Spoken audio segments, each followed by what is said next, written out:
I'm just telling the truth now. I don't have to run for office again, so I can just, let it rip.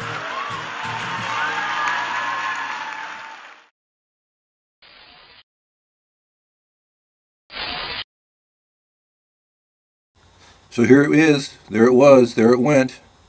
White House live recording. President Obama delivers his State of the Union address January the 12th on a Tuesday. And isn't the main presidential elections always on a Tuesday? What's up with the day of the week that Tuesday has got to do with presidential decrees and addresses and elections? It's Tuesday is a day of the week we should, take notice of. But, here's the White House. I'll leave that up for you to look at or not. 25,000 watching, and now it's over, so probably there's more. And this is a good cross-section right here of the likes and dislikes. 17-4. So what is that, like 2/3 of the people are status and enjoy what the lies that Obama had just spoke to them? I mean, it was pretty repugnant and, full of just nonsense and outright lies and propaganda. So that's what it is. It's the White House, front man, the empty suit, Obama, the Manchurian candidate, 18,000 likes, and, a smaller proportion of dislikes. So that's a good cross-section, once again, of how many, Americans are really, into the status quo and, they dig this stuff and they, lap it up. That's all I got to say on that one. His delivery was pretty much dead on arrival, in my opinion, and concocted and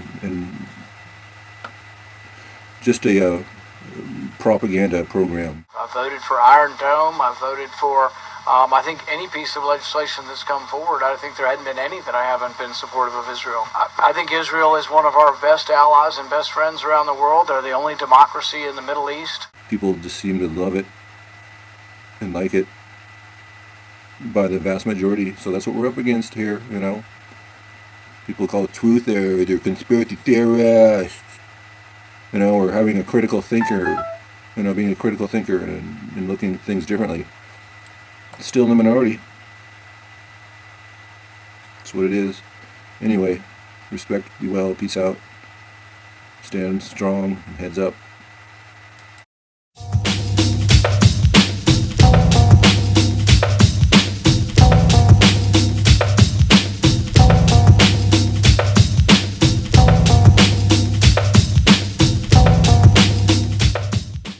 We continue to accelerate the delivery of critical equipment, including anti-tank weapons to Iraqi security forces, including the Peshmerga and tribal fighters. And I made it clear to my team that we will do more to train and equip the moderate opposition in Syria. Now, all this said, our strategy recognizes that no amount of military force will end the terror that is ISIL, unless it's matched by a broader effort, political and economic, that addresses the underlying conditions that have allowed ISIL to gain traction. They have filled a void, and we have to make sure that as we push them out, that void is filled. Good afternoon. Thank you. I have a message for the Obama administration. Why don't you focus more on keeping weapons out of the hands of Islamic terrorists and less on keeping weapons out of the hands of law-abiding Americans? Each year, law-abiding gun owners are forced to defend themselves with a firearm more than 2 million times. If I go beyond the consideration of the possibility of running to become an active candidate, I will do so with joy in my heart to restore a sense of optimism about the greatest country on the face of the earth. We can solve these problems if we are reminded of our great heritage, the greatest heritage in the greatest country on the face of the earth. Thank you all very much. God bless you all.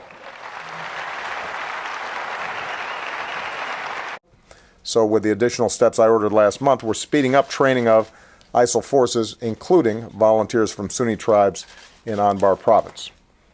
More Sunni volunteers are coming forward. Some are already being trained, and